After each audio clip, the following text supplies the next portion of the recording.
Title: झूठी pregnant चिड़िया बहू। मालती नाम की कौवी अपने बेटे कौवे राज की शादी उसकी पसंद की चिड़िया नैना से करा देती है। राज और नैना की लव मैरिज हुई थी। साथ ही नैना बहुत ही संस्कारी चिड़िया थी जो अपने घर का सारा काम अच्छे से संभाल लेती है। लेकिन राज ऑफिस के काम में बिजी होने पर नैना को समय नहीं दे पा रहा था। इसलिए एक दिन वह कहती है, नैना, राज हमें एक साथ समय बिताए कितना वक्त हो गया है। पहले तुम मेरे साथ हमेशा रहते थे और अब मुझे कहीं ना घुमाने ले जाते हो, ना ऑफिस से आकर ठीक से बात करते हो। राज: अरे मेरी डार्लिंग, इतने समय में सारा फोकस मेरा तुम पर ही था। अब तुमसे शादी हो गई है तो मैंने सोचा क्यों ना काम पर फोकस कर लूं। लेकिन बच्चे के लिए पैसे भी तो कमाने चाहिए ना। जब हमारा बच्चा होगा तो दिन भर मैं तुम्हारे पास ही रहूंगा। नैना: पर राज, अभी का क्या? राज: अभी मैं तुम्हारे लिए गाना गा देता हूँ। जो तेनू धूप लग गया वे तो मैं छाँव बन जावा, तेरी खुशियों की खातिर मैं सारे जग से लड़ जावा, यही मेरी आरज़ू कि तेरा मैं साथ दूं। नैना: ओ मेरे प्यारे पति कौवे, यू आर सो स्वीट। और नैना मन में सोचती है, लेकिन इससे मेरा कुछ नहीं होगा। क्यों ना मैं झूठे प्रेग्नेंट होने का नाटक करूं जिससे तुम मेरे पास रहो।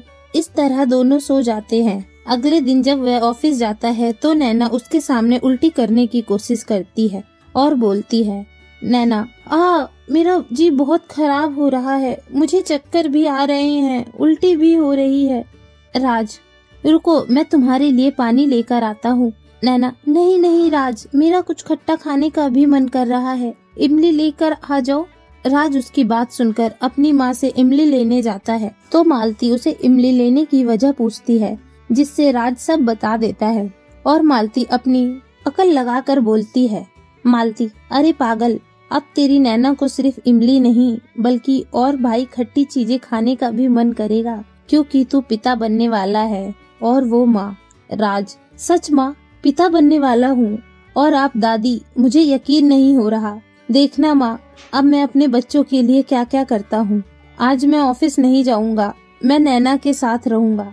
मालती: ठीक है बेटा। माँ बेटे की ये बात सुनकर नैना चिड़िया बोलती है, नैना, चलो, मेरा तीर सही निशाने पर लग गया। अब मुझे बीमार होने की एक्टिंग करनी पड़ेगी। तभी राज उसे इमली लाकर देता है जिसे नैना बड़े चाव से खाती है। नैना: राज, शुक्रिया, आप मेरे लिए इमली ले आए, पर अब मेरा मीठा खाने का मन कर रहा है। राज: बस इतनी सी बात, मेरा बच्चा जो भी मांगेगा मैं उसे सब लाकर दूंगा, इंतजार करो। तभी ऐसा बोलकर राज उसके लिए आइसक्रीम लेकर आता है। ऐसे ही हफ्ता बीत जाता है। नैना झूठे प्रेग्नेंट होने की वजह से राज को अपने आगे पीछे घुमाती है, जिससे राज कौवा ऑफिस के काम पर ध्यान नहीं देता था और नैना के पास ज्यादा रहकर उसका ध्यान रखता था, उसे घुमाने जाता था। दूसरी तरफ सास भी बहुत खुश थी कि वह दादी बनने वाली है, इसलिए वह उसे पौष्टिक खाना खिलाया करती थी और काम नहीं करने देती थी। मालती: अरे बहू, तू क्या कर रही है? तू अपने बिस्तर से मत उठ, जब तक मेरे पोते पोती ना आ जाए तू कोई काम नहीं करेगी। जाकर आराम कर और ये ले गाजर का हलवा खा, बच्चे के लिए बहुत फायदेमंद है। नैना मन में, मैं जो चाहती थी मुझे वो सब तो मिल गया है, लेकिन कहीं ना कहीं मैं माजी और राज की जज्बातों के साथ खिलवाड़ कर रही हूँ। मालती: अरे बहुत सोचकर क्यों खा रही है, ले खा ले। नैना: जी माँ जी। थोड़ा समय और गुजरता है और मालती अपनी बहू की गोद भराई की रस्म रखती है। सब लोगों को इतना खुश और नाच गाना करके देख नैना से ये बात और छुपाई नहीं जाती और वो बोलती है, नैना, माँ जी, ये सब बंद कर दीजिए, मैं इसकी बिल्कुल भी हकदार नहीं हूँ। राज, माँ जी, आप दोनों मुझे माफ कर दीजिए, मैंने आप दोनों के साथ बहुत ही बुरा किया है। नैना: राज, क्या बोल रही हो, साफ साफ बोलो। नैना: बात यह है कि मैं प्रेग्नेंट नहीं हूँ, मैंने आपका प्यार और समय पाने के लिए प्रेग्नेंट होने का नाटक किया, लेकिन इन सब को करने का मेरा कोई गलत इरादा नहीं था। आप सब इतना खुश हैं मेरी इस झूठी बात से और मैं ये बर्दाश्त नहीं कर पाई, इसलिए मैंने आपको सब कुछ सच सच बता दिया। मालती: क्या तू प्रेग्नेंट नहीं है और हम इतना पागलों की तरह नाच गा रहे हैं? राज: नैना, तुमने बहुत ही गलत किया है, जानती भी हो मैं कितना खुश था, और अब मैंने तुम्हें कहा कि थोड़ा सब्र रखो, रहता तो तुम्हारे पास ही हूँ ना, काम भी तुम्हारे और अपने होने वाले बच्चों के लिए ही कर रहा था। नैना, आप दोनों मुझे माफ कर दीजिए, मैं बहुत शर्मिंदा हूँ। नैना का पछतावा सुनकर दोनों उसे माफ कर देते हैं, पर कुछ वक्त बाद नैना प्रेग्नेंट होकर एक प्यारी सी चिड़िया को जन्म देती है, जिसके साथ वे खुशी खुशी रहते हैं।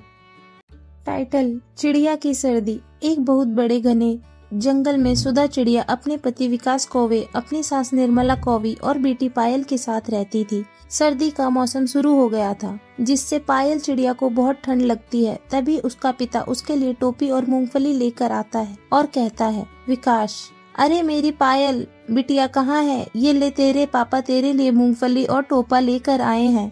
पायल: अरे वाह पापा, आपको कैसे पता चला कि मुझे ये दोनों चाहिए? विकास: बेटा, मैं तेरा पिता हूँ, तेरे कहने से पहले ही मुझे पता चल जाता है कि तुझे क्या चाहिए, मेरी बेटी को क्या खाना है। ये लो माँ, आपके लिए रेवड़ी। और सुधा, तुम्हें भुट्टे पसंद है ना? ये लो। सुधा: अरे वाह, आपको तो सबकी पसंद का ख्याल अब भी वैसा ही है। निर्मला: मैंने अपने बेटे को इतनी अच्छी शिक्षा दी है, तारीफ तो सुनेगा ही।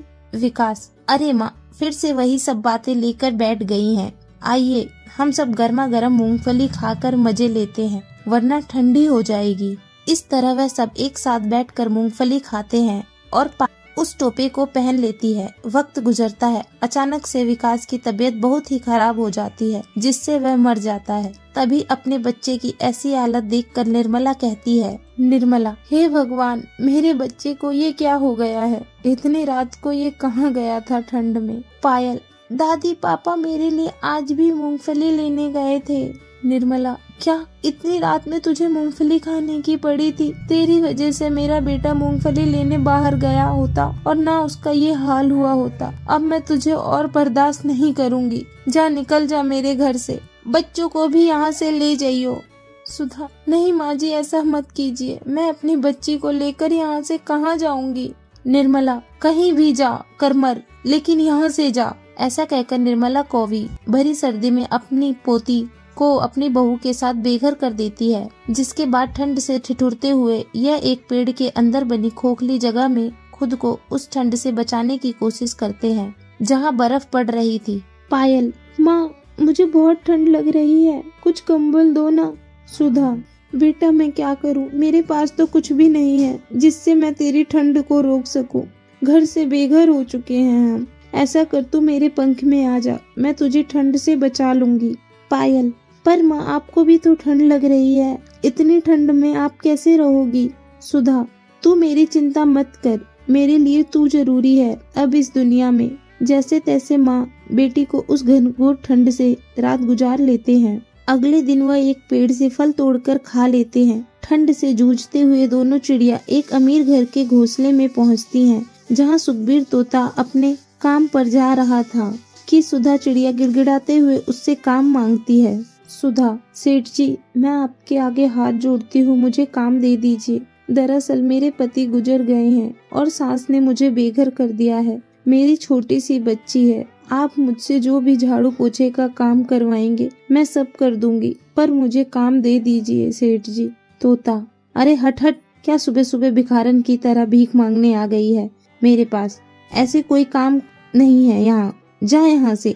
पायल: अंकल प्लीज, हमें कोई काम दे दो, हमें बहुत ठंड लगती है रात भर। तभी उसकी रोनी सूरत और बेबसी देखकर सुखबीर को की पत्नी प्रमिला कबूतरी बाहर आकर कहती है, कबूतरी: अरे ठहरो ठहरो, अजी आप क्या कर रहे हैं? जरा इनकी हालत देखिए, दोनों ठंड में किस तरह से कांप रहे हैं। हमें इनकी मदद करनी चाहिए। सुनो, मेरे घर में साफ सफाई का काम करोगी? खाना बनाना आता है? सुधा: हाँ मालकिन, मुझे सब आता है। कबूतरी: ठीक है, तो आज से तुम सारा काम करना। पैसे कम देंगे क्योंकि साथ में तुम्हें खाना और रहने की जगह देंगे। हमारे घर में नीचे पुराना घोंसला है, तुम दोनों वहाँ रह लेना, मंजूर है? सुधा: मंजूर है मालकिन। इस तरह से सुधा को रहने के लिए, खाने पीने और सर्दी से बचने की जगह मिल जाती है, जहाँ वह अपनी बेटी के साथ खुशी खुशी रहती है। साथ ही उस कबूतरी के घर का साफ सफाई का भी काम करती है।